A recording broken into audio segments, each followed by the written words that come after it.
우리는 지금 누가복음을 살펴보고 있는데요. 이제 막 예수님이 긴 여정을 마치고 예루살렘에 도착하셨습니다.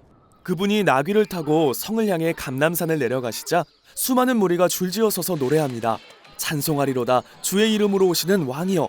그리고 겉옷을 벗어 그분 앞에 깔아드립니다.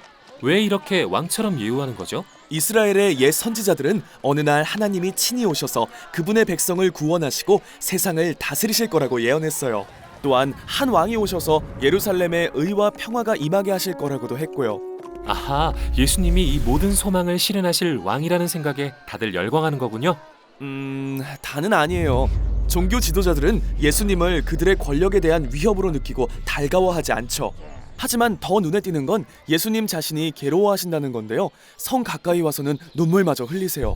왜 그러시죠? 네, 예수님은 앞으로 일어날 일을 아셨거든요. 그분은 자신이 이스라엘의 왕으로 인정받지 못하실 것과 이스라엘이 계속해서 파멸로 치달을 것을 아셨어요.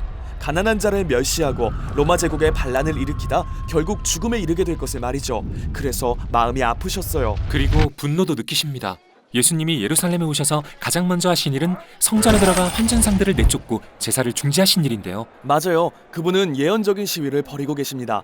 그리고 성전 뜰 한가운데 서서 이스라엘 옛 선지자들의 말씀을 외치시죠. 내 집은 기도하는 집이 되리라 하였거늘 너희는 강도의 소굴을 만들었다. 강도의 소굴이요? 네, 예수님은 선지자 예레미야의 말을 인용하시는 건데요.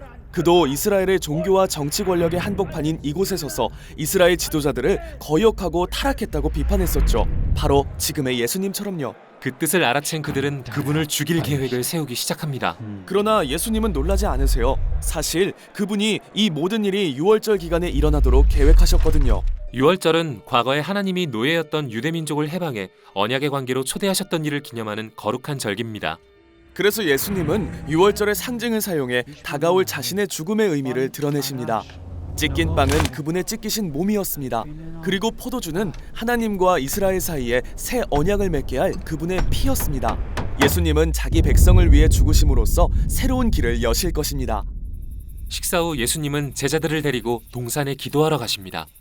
그리고 자신의 목숨을 버리는 대신 살고 싶다는 극히 인간적인 욕구에 고뇌하십니다. 하지만 이 유혹을 이겨내시죠. 이때 이곳의 종교 지도자들이 성전 경비대장들과 함께 찾아와 그분을 붙잡아갑니다. 당시 예루살렘은 로마 제국의 지배를 받고 있었습니다. 따라서 성전 지도자들은 본디오 빌라도라고 하는 로마 총독의 허가 없이는 예수님을 처형할 수 없었죠. 그래서 그들은 예수님에 대해 로마 제국의 반역을 선동하는 왕이라는 죄목을 꾸며냅니다. 빌라도가 예수님께 묻습니다. 내가 유대인의 왕이냐? 예수님이 대답하십니다. 내가 그렇게 말하고 있다.